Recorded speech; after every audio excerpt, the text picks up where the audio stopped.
Hello everyone. Today we have Harshit Pal with us.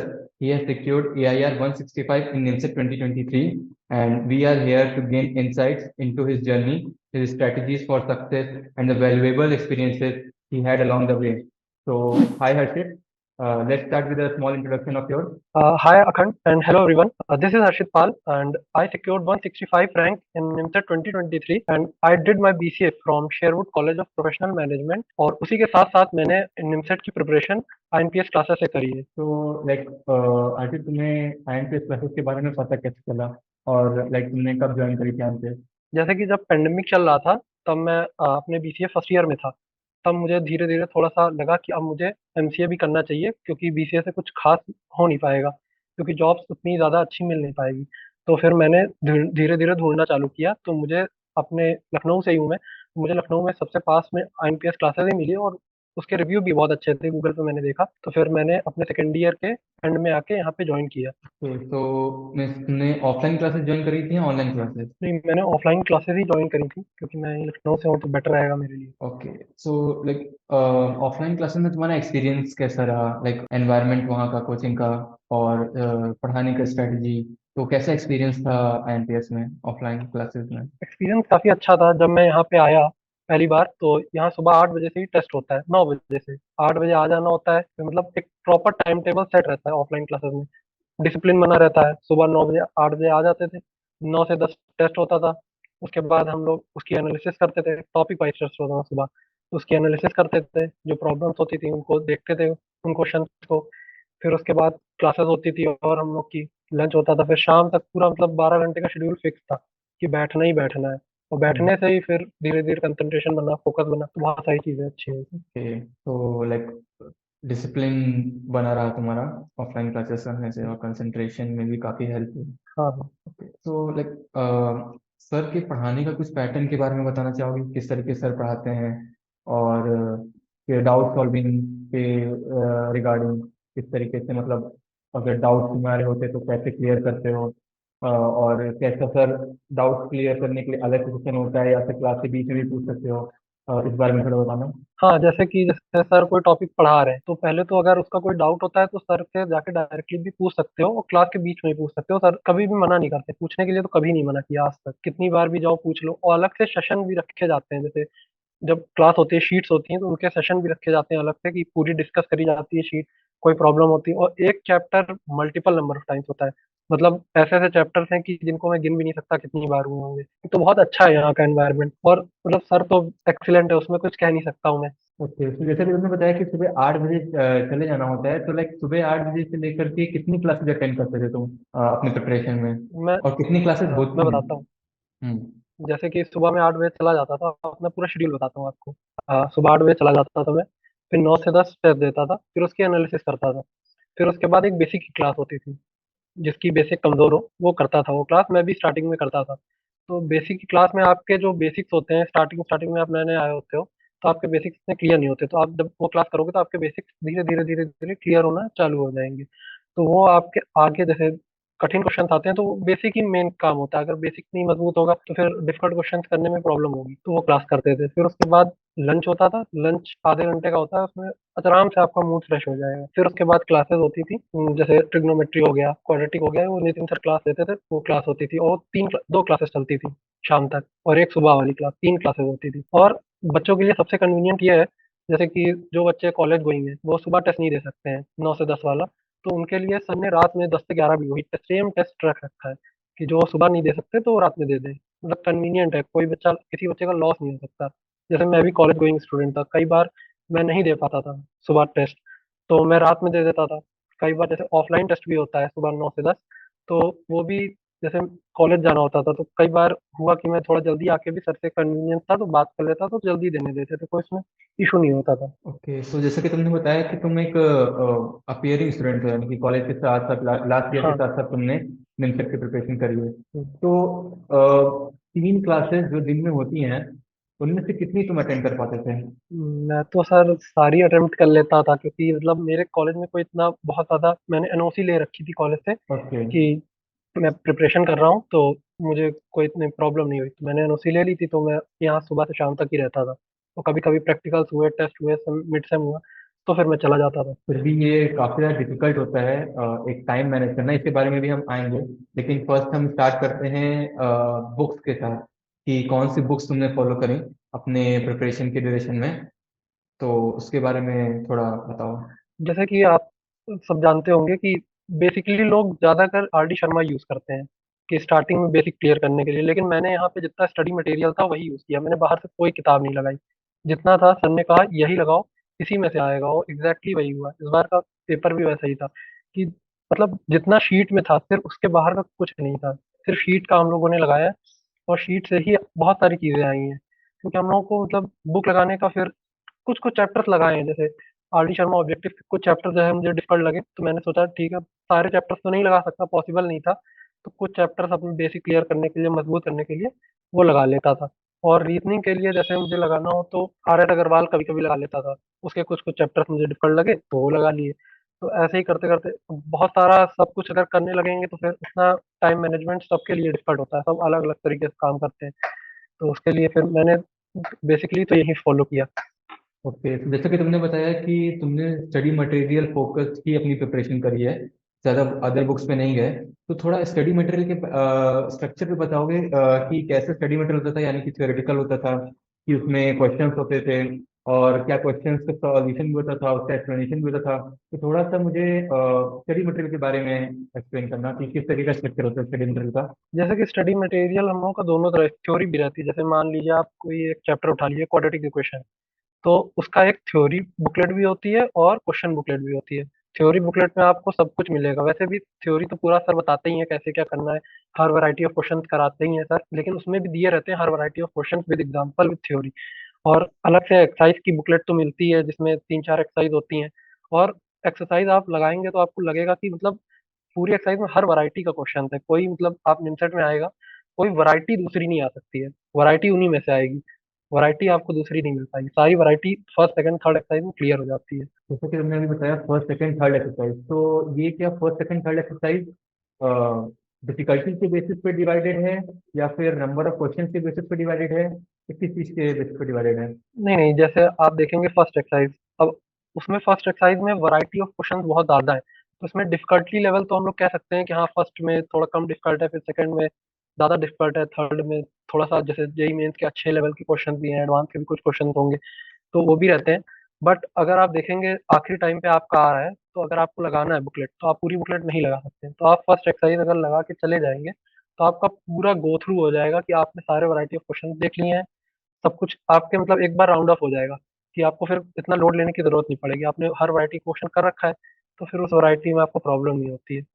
तो जैसा कि तुमने बताया कि जो एग्जाम था उसमें काफी सारे क्वेश्चन स्टडी मटेरियल से ही आए थे, तो क्या ये क्या मतलब सेम पैटर्न पे थे, या एग्जैक्ट वही क्वेश्चन आए थे, या मतलब कुछ ऐसे तुम्हें क्वेश्चंस लगे कि हाँ ये चीज़ मेरे लिए नई है, या चीज़ ये मैंने पहली बार देख रहा हूँ, या फिर तुम्हें कुछ ऐसा लगा हो कि यार ये तो पूरा पूरा स्टडी मटेरियल, मतलब ये तो मैंने किया हुआ है, कहीं ना कहीं मैंने किया हुआ है, तो कितना रिलेट कर रहा था हम स्टडी मटेरियल आईएमपीएस का फ्रॉम पेपर, निम्सट का एग्जामिनेशन पेपर? जैसे मैथ सेक्शन में हम लोग देखेंगे तो 3-4 क्वेश्चन 5 क्वेश्चन तो ऐसे थे कि सिर्फ स्टडी मटेरियल से पूरे पूरे उठ के आ गए थे, सिर्फ देखा और टिक मारा ऐसे क्वेश्चन थे।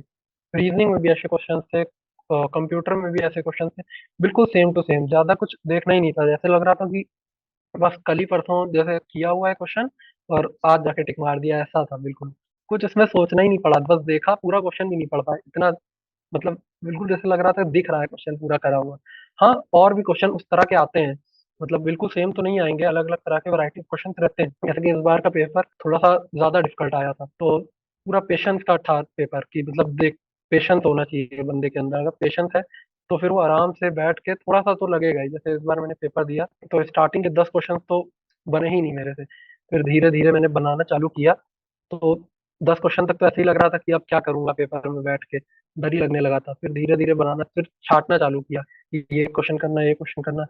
वैसे छांटते छांटते छांटते छांटते किया, तो बहुत सारे क्वेश्चन थे बुकलेट के। तो जैसे कोई क्वेश्चन बुकलेट से एकदम डायरेक्टली मिल जाए कि हाँ ये क्वेश्चन तो एग्जैक्टली बुकलेट से है, तो एक कॉन्फिडेंस भी बूस्ट होता होगा कि हाँ यार ये तो क्वेश्चन तुरंत आ गया, हाँ और काफी सारा टाइम भी हमारा बच गया, मैंने तुरंत लगा दिया, और एक पर्टिकुलर, क्योंकि जैसे कि निमसेट के सारे क्वेश्चन इक्वल मार्क्स के होते हैं, तो एक क्वेश्चन मतलब अगर एक क्वेश्चन तुम्हें ऐसा मिला है बुकलेट से कि बिल्कुल सेम है और तुमने फ्रैक्शन ऑफ सेकंड में उसको लगा करके आगे बढ़ गए, तो मतलब उतना मार्क्स तो तुम्हारा बिना किसी टाइम को खर्च किए ही मिल गया, तो एक कॉन्फिडेंस भी बूस्ट होता है जी। उससे कि हाँ हाँ हाँ, मतलब बिल्कुल। इसमें मेरे क्वेश्चन तो पक्का सही सही है, इसमें मैंने कोई नहीं, गलत नहीं हो सकता है। यहीं पे तो रैंक बनती है, क्योंकि होता हम्म। क्या है, बच्चे क्वेश्चन अगर बिल्कुल याद है वही क्वेश्चन करने में, अब जो बंदा उस क्वेश्चन को लगाएगा 10-15 मिनट करने में 10 क्वेश्चन को, अगर आपको वही क्वेश्चन याद होंगे पहले से ही पूरे 120 क्वेश्चन, जैसे मान लीजिए आपको 10 क्वेश्चन याद है, मिल गए वैसे ही सेम क्वेश्चन, तो अब कोई नया बंदा अगर उसको लगाएगा तो उसमें उसका 10-5-15 मिनट जाएगा। लेकिन आप उसको करके अगर तुरंत निकल जाओगे with in fraction of seconds, तो आपकी रैंक इसी में बूस्ट होगी। ये रैंक बूस्टर ही हो गया एक तरह से, तो इससे हम्म। कॉन्फिडेंस सबसे ज्यादा बढ़ जाता है, क्योंकि अगर 50 क्वेश्चन है, 5-6 भी आपने टिक लगा दिए देख के, तो लगेगा हाँ ये तो हो ही गए, अब आगे बढ़ते जाओ, तो वो कॉन्फिडेंस ऐसे ही बढ़ जाता है। तो अब हम थोड़ा टाइम मैनेजमेंट के बारे में बात करते हैं। Time management through out preparation काफ़ी चीज़ों में करना पड़ता है, यानी कि प्रिपेयर करते समय अपनी स्टडीज़ का टाइम मैनेज करना होता है। फिर एक टाइम मैनेजमेंट होता है पेपर से रिलेटेड, कि पेपर को किस तरीके से टाइम मैनेज मतलब मैनेज करके किस तरीके से अटेंड करना है, उसके लिए अलग टाइम हमें मैनेज करना होता है। और इन सब की प्रिपरेशन हमें थ्रू आउट हमारी जो ये एक साल की प्रिपरेशन की जर्नी होती है, इन सब में हमें वो सारा चीज़ें पहले से प्रिपेयर कर रखनी होती है कि हमें इस तरीके से एग्जाम में अटेंड करना है। और हम्म, थ्रू आउट जो तुम अपनी पढ़ाई कर रहे होगे, तो उसमें भी एक टाइम मैनेजमेंट की जरूरत होती है। तो पहले हम तुम्हारे प्रिपरेशन के टाइम मैनेजमेंट से स्टार्ट करते हैं। थोड़ा हमें IMPS का जो क्लासेस का शेड्यूल है वो थोड़ा बताना, hmm. With like duration of the classes, कि कितने कितने ड्यूरेशन की क्लासेस होती थी, क्या क्या कैसे ब्रेक मिलता है, और फिर किस तरीके से टेस्ट होते हैं, क्या क्या ड्यूरेशन होती है।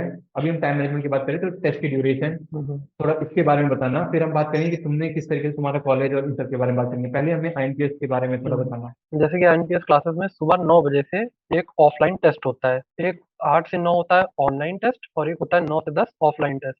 जो 8 से 9 ऑनलाइन टेस्ट होता है वही सेम टेस्ट रात में 10 से 11 भी होता है। ठीक है, उसके 9 से 10 टेस्ट होगा, उसके बाद आपको थोड़ा गैप मिलेगा एनालिसिस करने का, आप प्रॉपरली एनालिसिस करो। फिर 11 बजे से बेसिक क्लास होती है, 12:30 पौने 1 तक। फिर उसके बाद 1 बजे से आपको मिलता है ब्रेक, 1:30 तक का। उसके बाद 2 बजे से नितिन सर क्लास लेते हैं।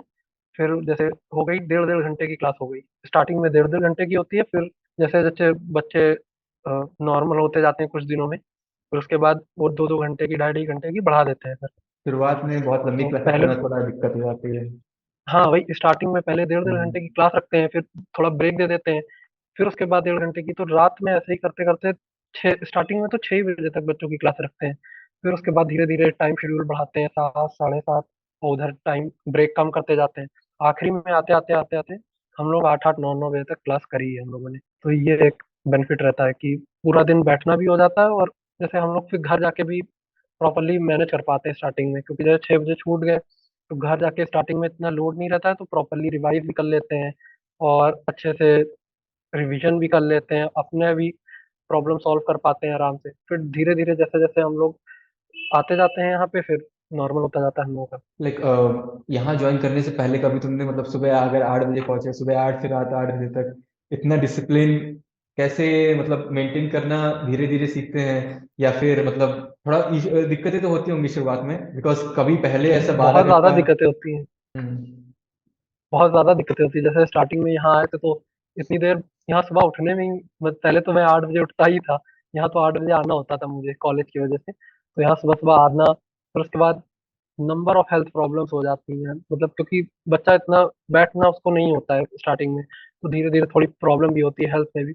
लेकिन धीरे धीरे धीरे धीरे फिर वो नॉर्मल होने लगती हैं चीज़ें, क्योंकि कभी कंसिस्टेंसी से। किसी की तबीयत नहीं सही है, कभी किसी को टाइम नहीं मिल रहा है, कभी फंक्शन है कहीं बाहर जाना है, फिर जैसे जैसे धीरे इंसान के अंदर बस एक वो होना चाहिए कि हाँ तेरे को करना है, अगर करना है तो फिर वो टाइम भी निकाल लेता है, और फिर सब कुछ हो जाता है।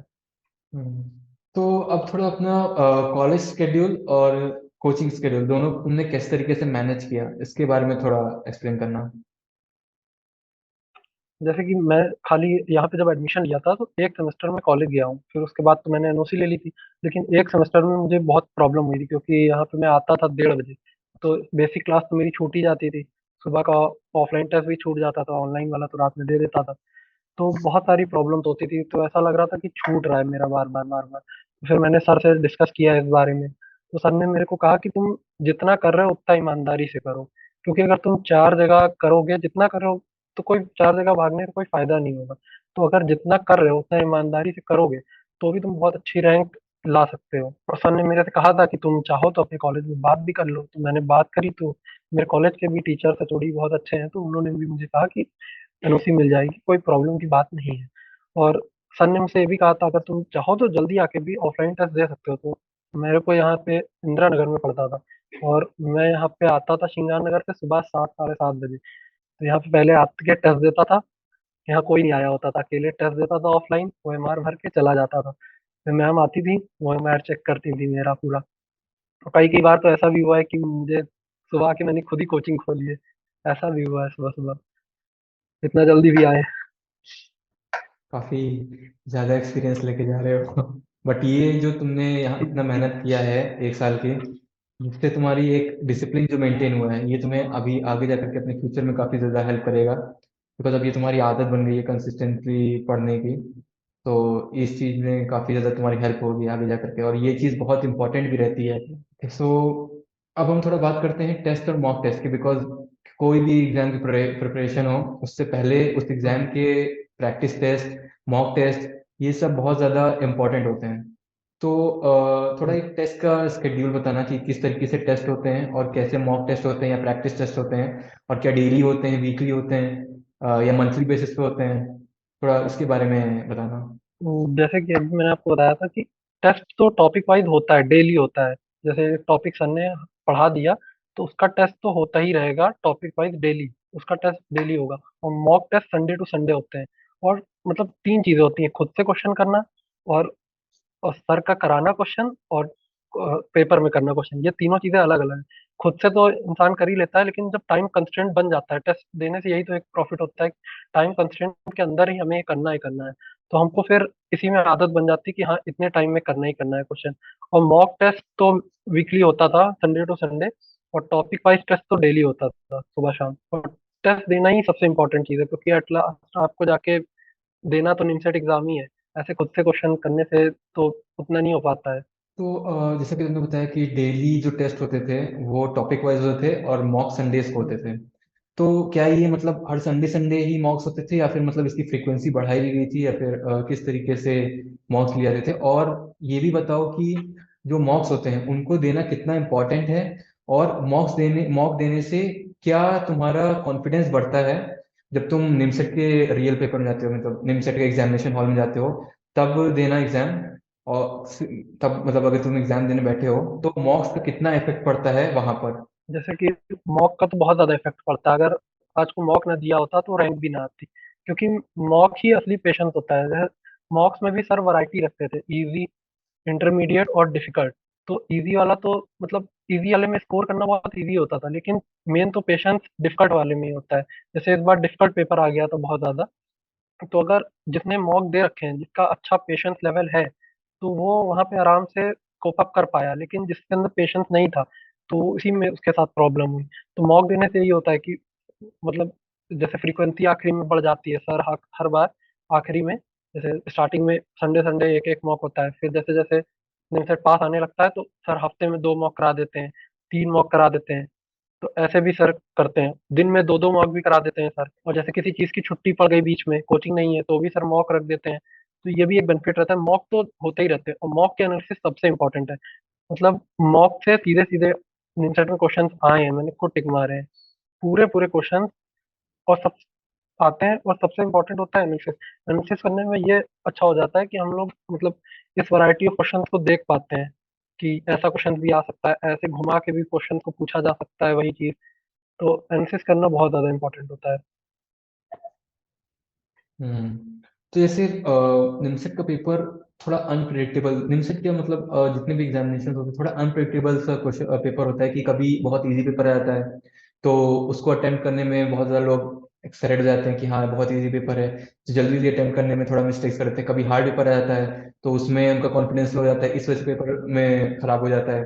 तो तुमने इसको किस तरीके से मैनेज किया कि अगर इजी पेपर आना है तो उसके लिए भी हम रेडी हैं, मीडियम आएगा तो उसके लिए भी रेडी हैं, हार्ड आएगा तो उसके लिए भी रेडी हैं, तो इसके लिए तुमने किस तरीके से प्रिपेयर किया? जैसे कि यहाँ पे भी पहले बहुत से सीनियर्स आते थे, तो एक हमारे सीनियर आए थे, उन्होंने कहा था एक्सपेक्टेशन मत रखना पेपर से। अगर तुम एक्सपेक्टेशन रख के जाओगे तो तुम्हारे साथ बहुत प्रॉब्लम क्रिएट हो जाएगी। तुम जैसे पिछले साल जमशेद तुमने भी पेपर बनाया था, तो उसने बहुत ईजी पेपर बनाया था, तो बहुत से बच्चे वही एक्सपेक्टेशन लेके गए थे कि सेम वैरायटी है तो वैसा ही ईजी पेपर आए और अटेम्प्ट करेंगे। लेकिन अब सबसे डिफिकल्ट पेपर आ गया, तो एक्सपेक्टेशन लेके जाएंगे तो फिर वो प्रॉब्लम हो जाएगी। एक्सपेक्टेशन लेके नहीं चलेंगे। जैसे कि हम लोग नॉर्मली मॉक देते थे, कभी डिफिकल्ट आ गया तो सर हम लोग को बताते थोड़ी थे कि डिफिकल्ट आएगा इजी आएगा, हम लोग जैसा आता था दे देते थे। तो उसी से हम लोग को मतलब आदत हो गई। अगर एक्सपेक्टेशन लेके चलेंगे कि हाँ इजी आएगा, तो वहाँ हम लोग जाते हैं, डिफिकल्ट आ गया तो घबरा जाते हैं।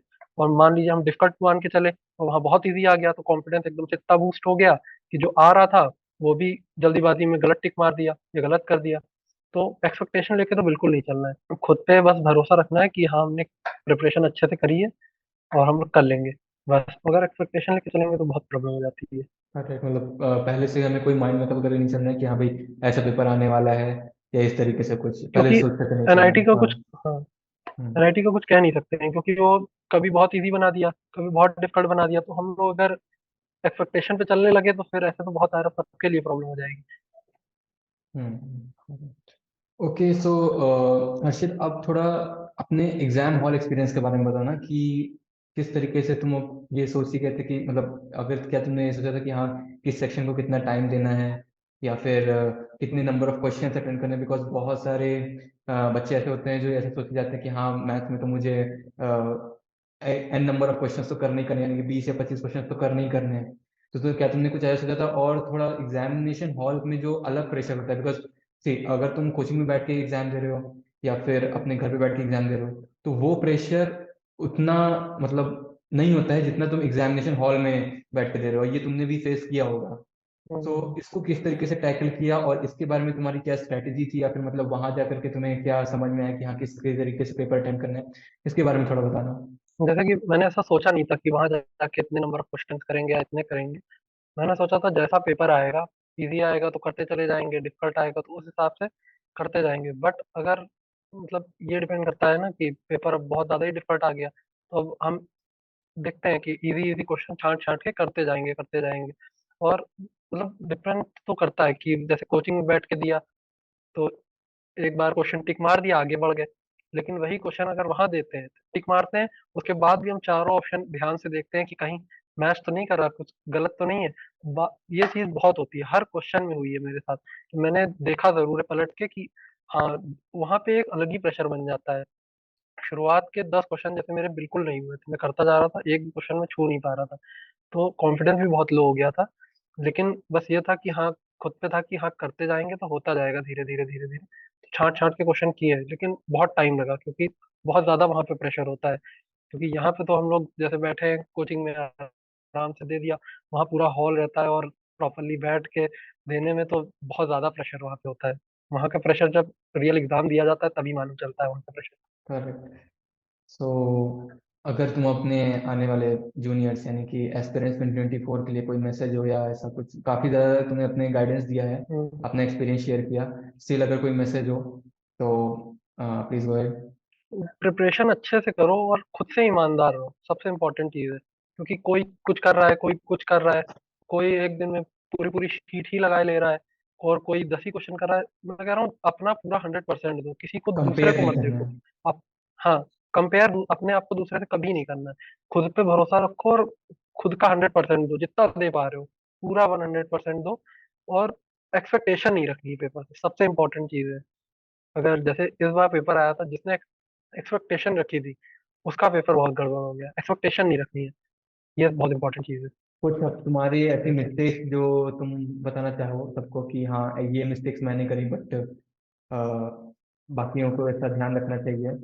अब मिस्टेक्स जैसे पेपर टाइम पे ही होने लगती हैं, आखिरी टाइम पे आके कि सारा हम्म। कोर्स पूरा हो ही जाता है और आखिरी टाइम पे होता क्या है कि अब तो कोर्स हो ही गया है, चलते हैं, अब कोचिंग नहीं जाएंगे, घर से ही कर लेंगे जो रिवीजन क्लासेस होंगी। तो पूरा शेड्यूल सडनली चेंज हो जाता है क्योंकि हम लोग एक अच्छे खासे पढ़ाई के जोन से हट के पूरे कंफर्ट जोन में चले जाते हैं। कि सुबह आराम से उठ रहे हैं, टेस्ट सुबह वाला दिया नहीं, रात में ही दे दिया। मॉक भी जैसे सुबह जो बच्चे नहीं दे पाते थे शाम को देते थे, तो सुबह दिया नहीं शाम को दे दिया, तो हर चीज लेट होने लगती थी। तो ये नहीं करना है। आखिरी टाइम पे मैंने किया, फिर सर ने मुझे बहुत डांटा कि ऐसे मत करो, तो फिर मैं आ गया कोचिंग, वापस फिर से आने लगा। ये नहीं करना है, कंफर्ट जोन में नहीं रखना अपने आप को, आखिरी टाइम पे ही मेहनत करती रहनी है, रुकना नहीं है बिल्कुल भी। आखिरी टाइम तक कर ले, फिर उसके बाद तो रिजल्ट आएगा ही आएगा। कंसिस्टेंसी। हाँ, कंसिस्टेंसी बहुत इंपॉर्टेंट है। So thanks a lot, Harshit. So that's all, guys. And I've been pleasure speaking with Harshit, like who achieved an impressive rank in NIMSA 2023. And I hope his experiences, his guidance will help a lot of upcoming aspirants. So thanks a lot, Harshit, and I wish for तो and I wish continued success for your future. And thank you everyone for watching. Okay, thanks. Bye.